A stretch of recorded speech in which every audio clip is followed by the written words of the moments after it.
por escrito. Por escrito. Radio Anáhuac 1670 AM. Bienvenidos a un programa más de Por Escrito. Estamos en Radio Anáhuac 1670 de AM, también por internet y por YouTube. El día de hoy nos acompaña. Sean ustedes muy bienvenidos. Mi nombre es Cecilia Durán Mena y seguimos atrapando lectores para nunca dejarlos ir. ¿Cómo están? Me da muchísimo gusto saludarles. Yo soy Raúl Sanz. Un servidor, Juan Carlos Padilla, nuestras redes sociales. Por supuesto, Juan Carlos ya nos hacía ahorita algunas invitaciones y también pueden seguirnos a través de las redes sociales que estamos en Facebook, Revista Por Escrito, Twitter, @por escrito, Instagram, @revista por escrito y en Spotify Por Escrito nos puede escuchar. Y recuerde que todos los miércoles en punto de las 9 de la noche salimos con una nueva emisión a través de Código Libre. Así es que síganos, por favor. En este lugar maldito, donde reina la tristeza, no se castiga el delito, se castiga la pobreza. Vamos a nuestros pretextos literarios. Pretextos literarios. Ya en nuestros pretextos literarios, mi querida Ceci, ¿cuál es el pretexto del día de hoy? Ese mismo al que tú hiciste referencia, este lugar al que se llega en teoría para encontrar justicia, pero a veces lo que se encuentra es la incapacidad por la pobreza. Estamos hablando y vamos a hablar de la cárcel como tema literario. Y qué escándalo, porque hablar de la cárcel como pretexto, hablar de la cárcel como el lugar en el que se encuentran las musas, hablar de la cárcel como el motivo que nos lleva a escribir, es duro, es fuerte y especialmente en un país como México, que es en el que vivimos. Es un tema completamente literario. ¿Por qué? Porque da el pretexto idóneo precisamente para hablar de aquellos que merecen estar en la cárcel. Pero también, como ya decía Ceci ahorita, no necesariamente, a lo mejor están ahí gente inocente que por una u otra razón llegaron a este terrible lugar de sufrimiento. Pero además, no solamente podemos hablar de la gente que está ahí prisionera o cuáles son las razones por las que llegaron ahí. Podemos tener también presos políticos, por poner otro ejemplo. Pero ¿qué tal si abordamos también a los propios carceleros, ¿no? A la gente que está ahí supuestamente para mantener el orden y resulta que ellos son todavía más desgraciados que aquel que llegó por algún crimen, ¿no? Entonces, es un tema del que se puede tocar tanto la profundidad biográfica, es decir, lo real con algún personaje, como datos ficticios que nos dan novelas entrañables, extraordinarias y que el día de hoy vamos a estar abordando con este tema de la cárcel. Es amplísimo porque efectivamente carceleros, prisioneros y tipos de cárcel también. Estaba recordando ahorita aquel famoso experimento que se hizo en Alemania. Lyotard creo que es el que lo describe, donde se le pide a unas personas ser carceleros y otros ser prisioneros para ver cuál es el comportamiento. Lo que es una realidad es que grandes obras, grandes plumas estuvieron en estas situaciones. Y también podríamos hablar de las cárceles famosas. Solo por hablar de México, para meternos un poquito, podríamos hablar de San Juan de Ulúa, donde la gente moría asfixiada, o de la famosa Lecumberri. ¿Cómo ves, Ceci? Ay, es que exactamente los palacios carcelarios y las cárceles modernas que tenemos ahora, fíjate, pensaba, por ejemplo, en San Juan de Ulúa, que si tú ves el lugar en donde se supone que estuvo Chucho el Roto, te mueres de claustrofobia y además estaban hechos precisamente como subterráneos para que si subía la marea, pues encontraras una muerte verdaderamente terrible. Estaba pensando, por ejemplo, en la cárcel de Acapulco, que el primer recinto carcelario era unas celdas que verdaderamente no podías ni siquiera extender los brazos porque no cabían. Y pienso también en el Palacio de Lecumberri, que verdaderamente es una chulada en donde hoy se encuentra el Archivo de la Nación. Bueno, ahí hubo una cantidad de presos políticos y de escritores que escribieron desde Lecumberri, por ejemplo, Los Muros de Agua, o también esas cárceles que son como las Islas Marías, que dicen que es una cárcel en donde es un microcosmo, en donde los presos pueden llevar a vivir a sus familias y no sé, diferentes sistemas penitenciarios. Pienso, por ejemplo, en la cárcel de San Miguel de Allende, en donde hay talleres de escritura, de pintura, en fin. Ay, la cárcel es un microcosmos, sin duda.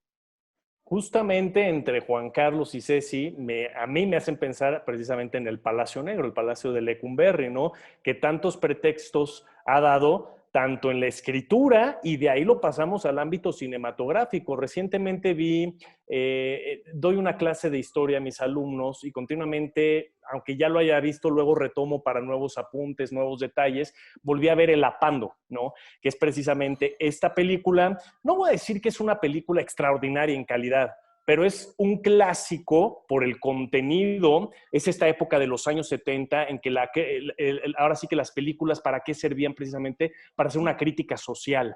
Y en ese sentido, El Apando entra en este en este nicho de películas que precisamente están abordando la crítica. En este caso estamos hablando de unos drogadictos en el interior de la cárcel de Lecumberri. Son precisamente, los cachan y los meten a La Pando, que es esta pequeña cárcel diminuta en la que los tienen por semanas en un deterioro absoluto, ¿no? Con además todas las enfermedades que podían pescar. Vaya, era un lugar terrible para estar, ¿no? Y efectivamente, y lo dice muy bien Ceci, más adelante, hoy en día tenemos el Archivo General de la Nación ahí, que es extraordinario, vale la pena visitarlo. Yo tuve la fortuna en preparatoria de tener un profesor, el mejor profesor que he tenido en mi vida, Rogelio López Espinosa, precisamente, además de darnos clases de literatura, trabajaba en el Archivo General de la Nación y alguna vez nos dio un recorrido para conocer de cerquita, poder tocar las actas con la firma de Miguel Hidalgo de la independencia. Bueno, una cosa extraordinaria a la que tuvimos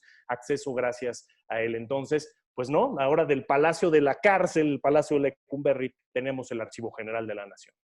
Y algunas cárceles que tal vez no son como las conocemos. Estoy pensando un poco en el exilio. Habría que hablar también en algún momento un programa solo del exilio. El panóptico, muy virtual en estos tiempos de pandemia. ¿Cómo funcionaba el panóptico? Se los explico rápidamente.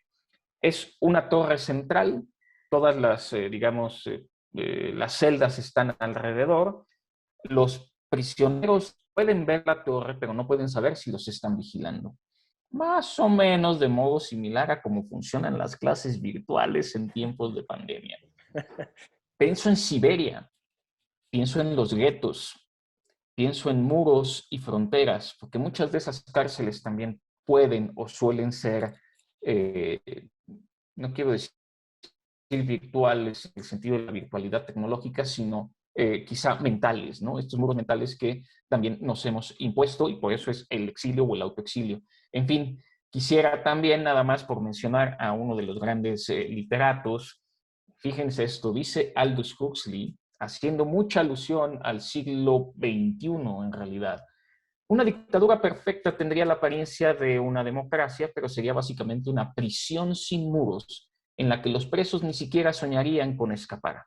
Sería esencialmente un sistema de esclavitud en el que, gracias al consumo y el entretenimiento, los esclavos amarían su servidumbre. Como ven, de Aldous Huxley. Sí, comamos eso, ¿verdad?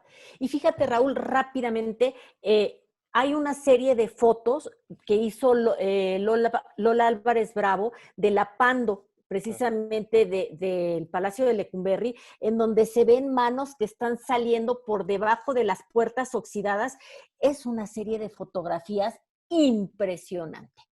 Es que vale la pena, por eso digo, ver la película o leer el libro, ¿no? Es José Revueltas precisamente quien estuvo ahí en la cárcel. Entonces, de primera mano tenemos al personaje que nos va a escribir en letras esta historia que él vio, que él fue testigo, ¿no? Y bueno, ya insisto, dirigida por Felipe Casals, extraordinario en aquella época, muy bien actuada por Manuel Ojeda, Salvador Sánchez. Es de esas películas en México que culturalmente valen la pena ver.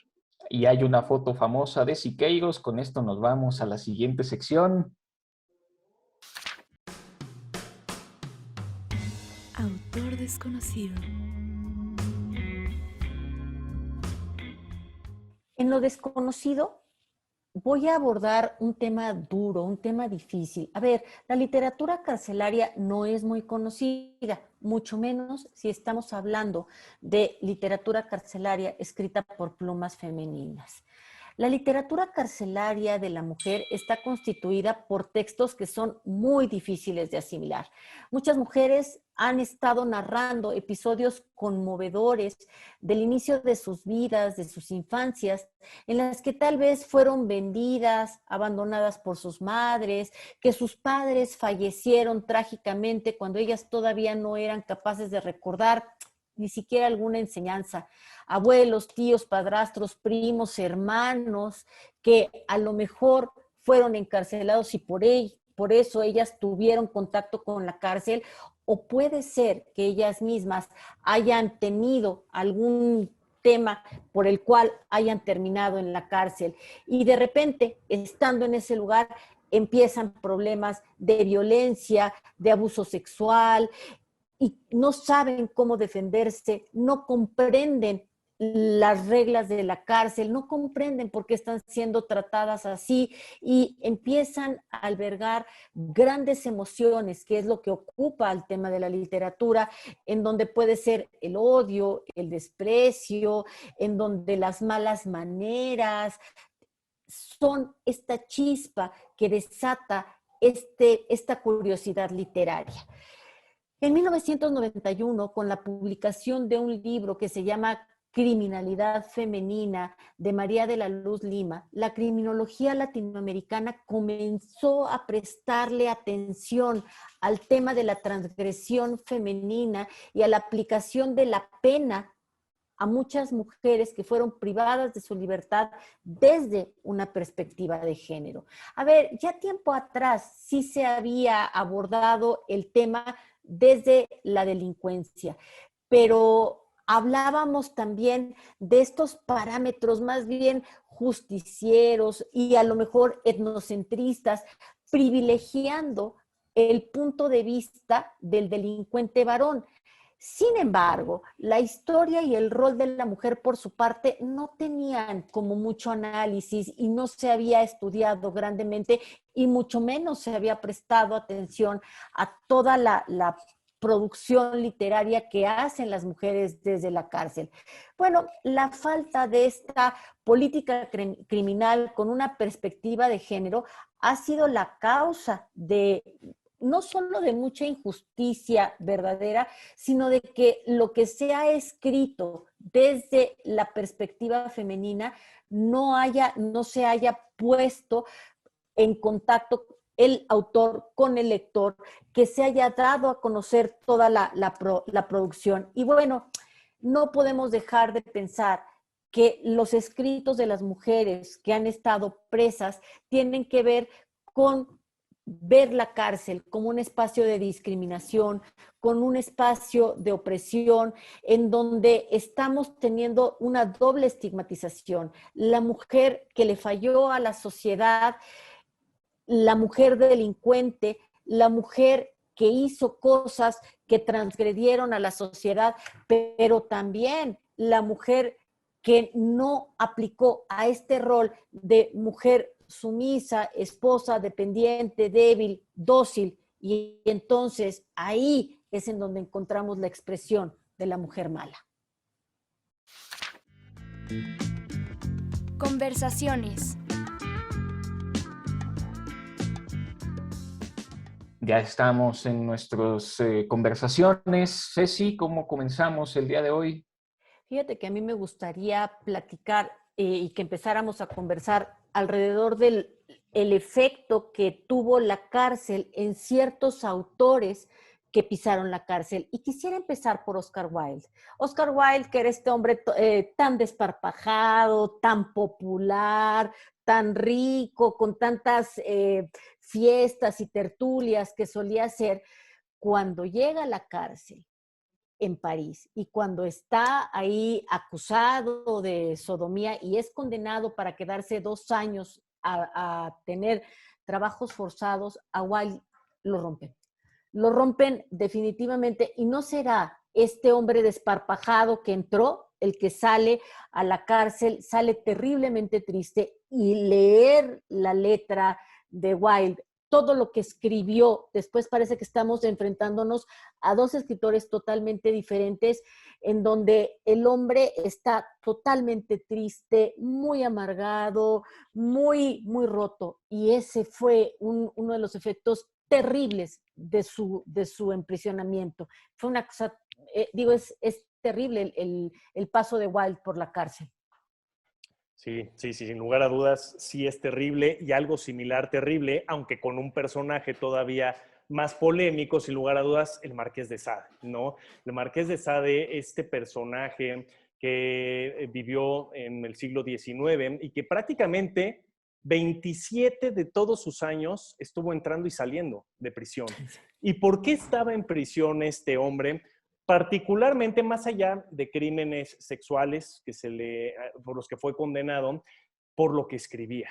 Este hombre, si tenía una pluma, era para destrozar a la sociedad desde el punto más bajo, más sexual que podía, y esto estaba prohibido. Recuerden que estamos hablando de una época de Inquisición, absolutamente de Inquisición, perseguido absolutamente por los contenidos que él abordaba, y que entonces toda su obra quería que fuera desaparecida. Sin embargo, se las ingeniaba continuamente para lo que se le llama hoy, o que conoceríamos como el mercado negro o el mercado pirata. Los libros, los contenidos que escribía pudieran seguir llegando a las audiencias, y se iban pasando de mano en mano o de voz en voz, o se llevaba a una pequeña imprenta y entonces se hacía una pequeña publicación para que llegara a más personas.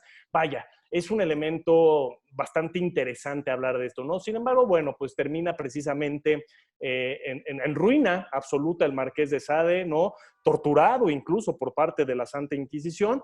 Y más allá de su obra, que vale la pena echarle un ojo, también aquí la recomendación, si no han visto la película, hay una película con Geoffrey Rush y Michael Caine extraordinaria.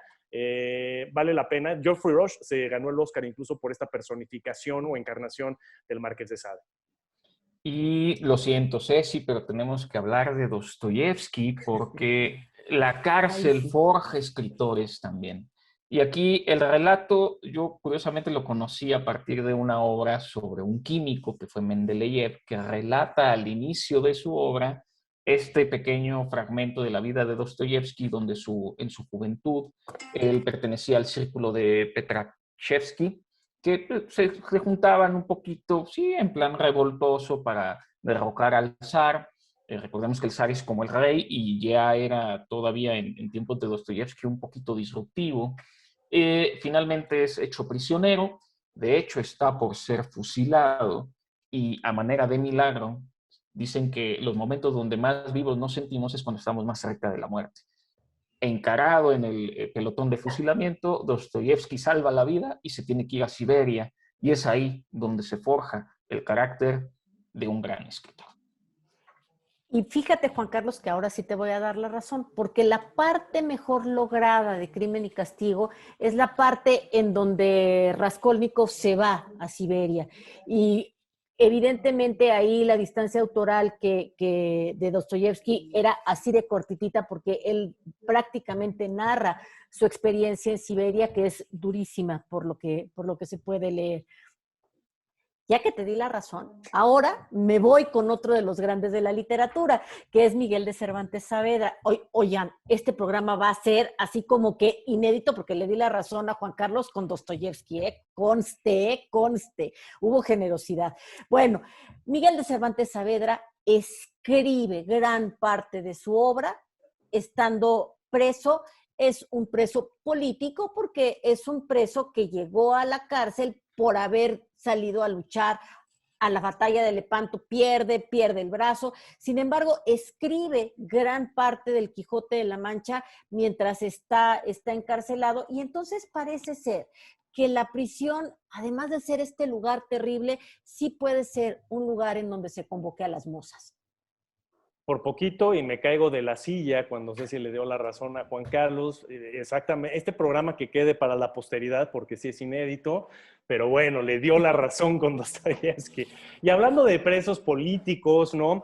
Uno que yo también recomiendo siempre leanlo, Mein Kampf, Mi lucha, de Adolf Hitler, que por allá del año entre el 23 y 25, cuando sale finalmente la publicación, es dentro de la cárcel cuando Adolf Hitler escribe precisamente toda su filosofía y política que más adelante iba a implementar. Es decir, ya estaba avisándole a todo el mundo lo que se venía, ¿no? Y es esas veces nada lejano, ¿verdad? Por acá la realidad, que te están avisando durante años lo que se avecina y de pronto llega, ¿no? Entonces está el libro, vale la pena.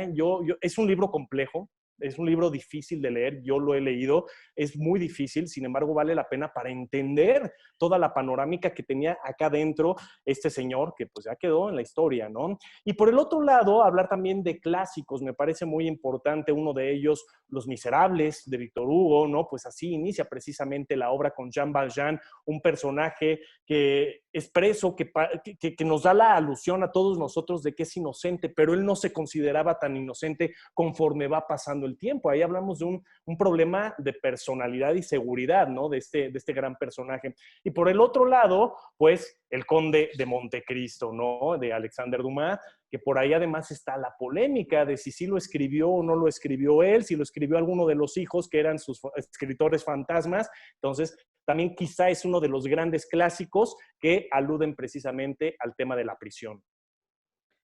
A mí me gustaría un poquito evocar, sean fuera de la literatura, pero personajes históricos importantes que pasaron por la cárcel. Estoy pensando en Nelson Mandela, que terminaría siendo además presidente de Sudáfrica, y estoy pensando en una gran pluma que murió 2 semanas después de haber dejado la prisión, pero dejó los cuadernos de la cárcel.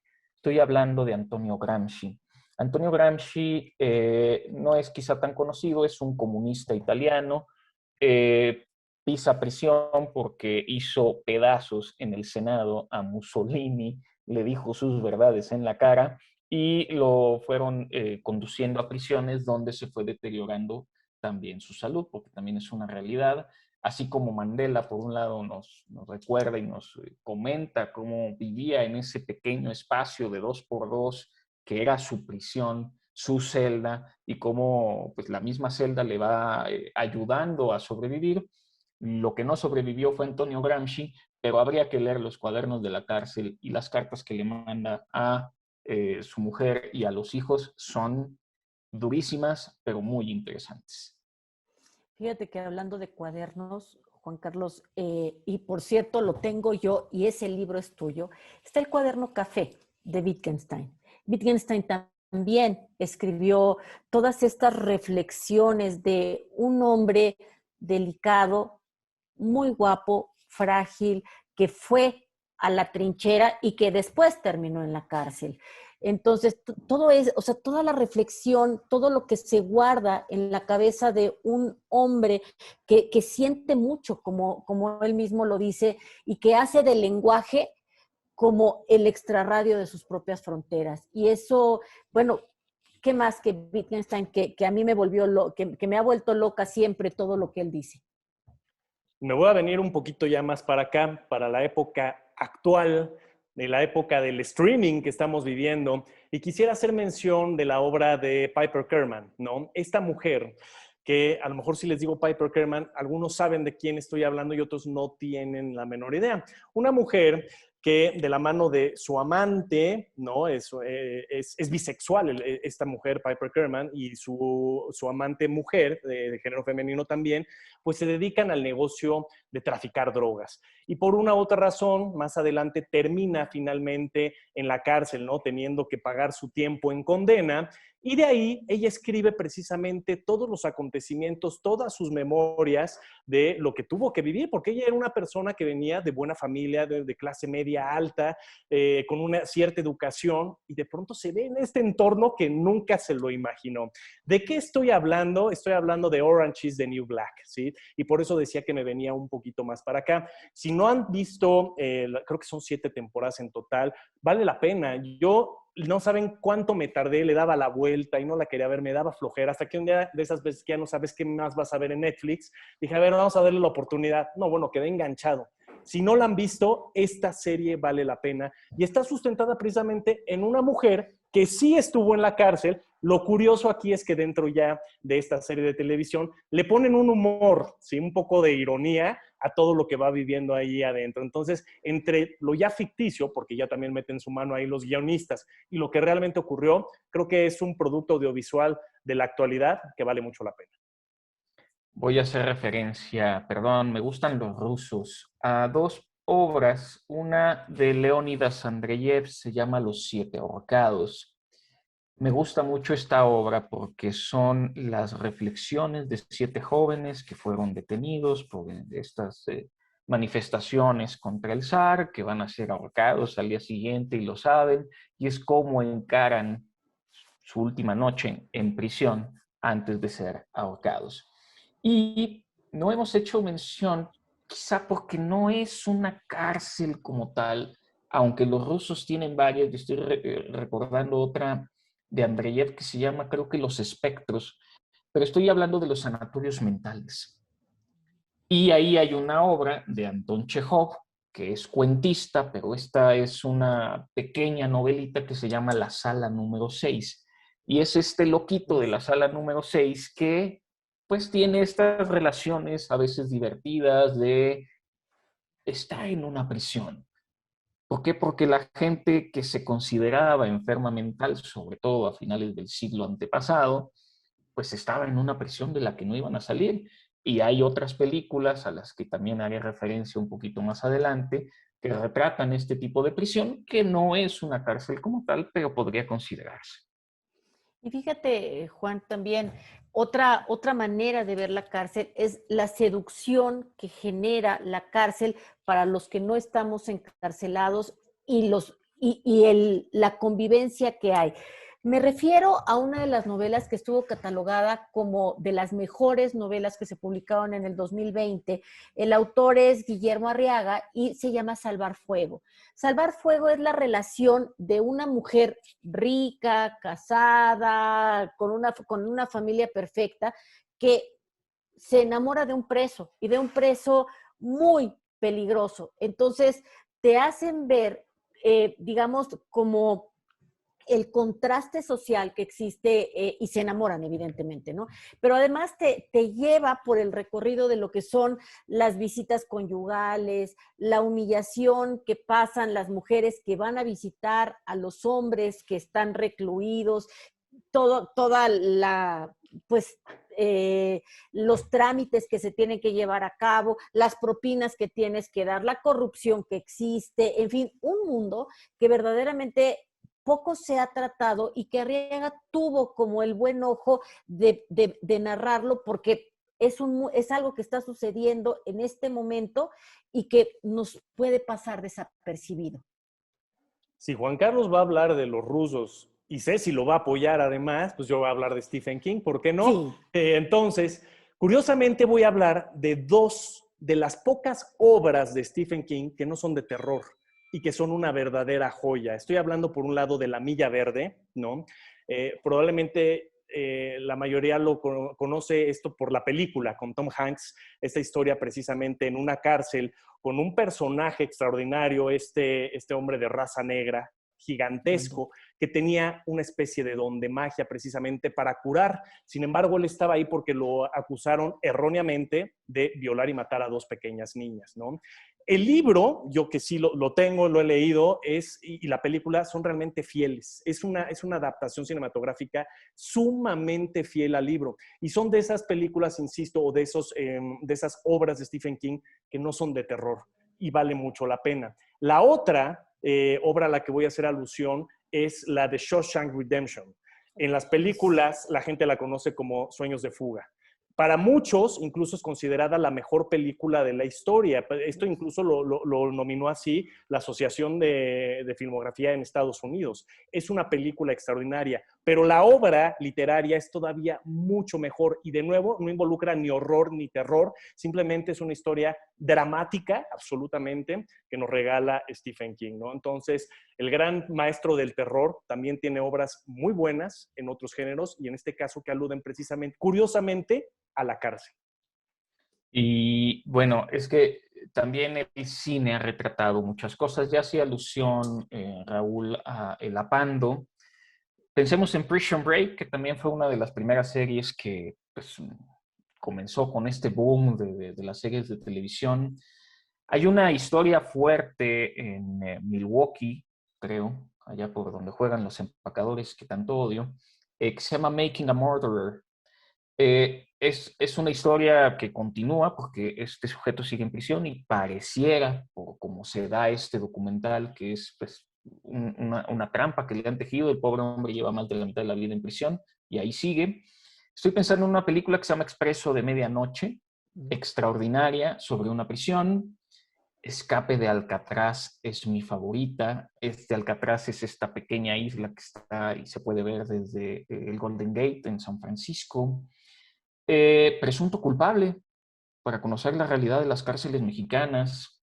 Bueno, El Apando ya se había dicho y ahorita me hizo recordar también Raúl en su intervención una película maravillosa de Lars von Trier, el que se autoproclama mejor director del mundo, con York, que es Dancer in the Dark, y es una mujer que está queriendo operar con el dinero que había ahorrado toda su vida a su hijo porque está quedando ciego, porque ella se está quedando ciega.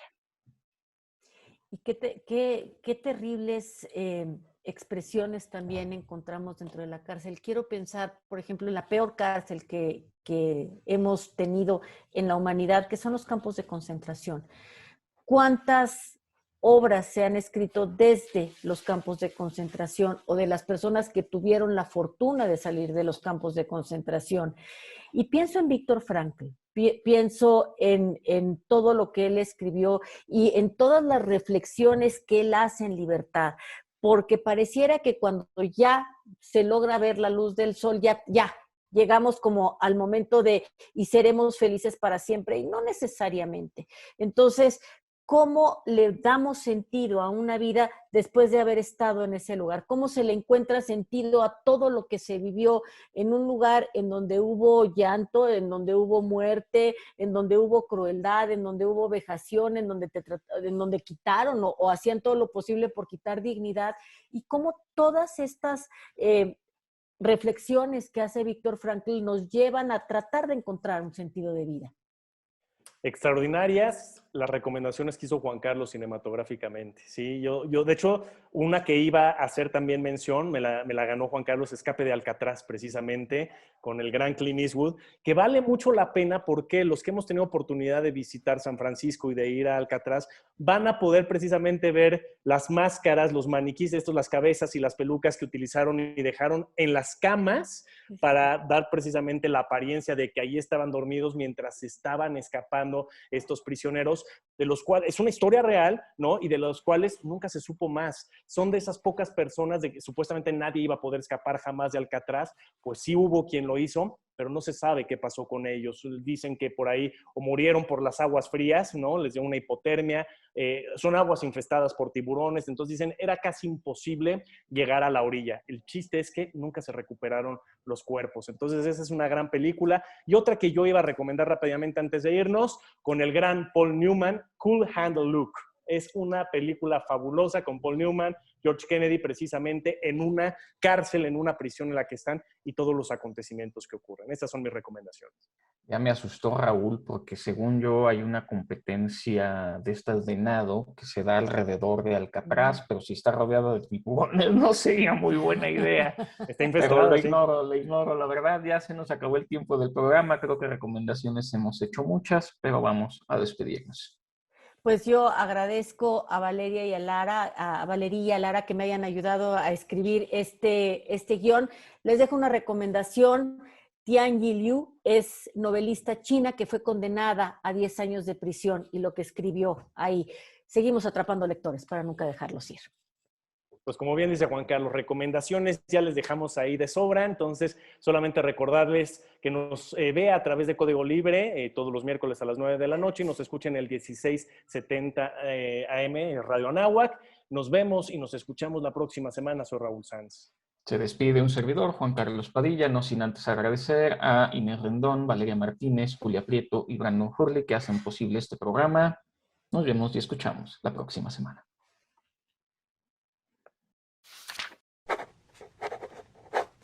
Ultimátum. La excarcelación no es la libertad. Se acaba el presidio, pero no la condena. Los Miserables, Víctor Hugo.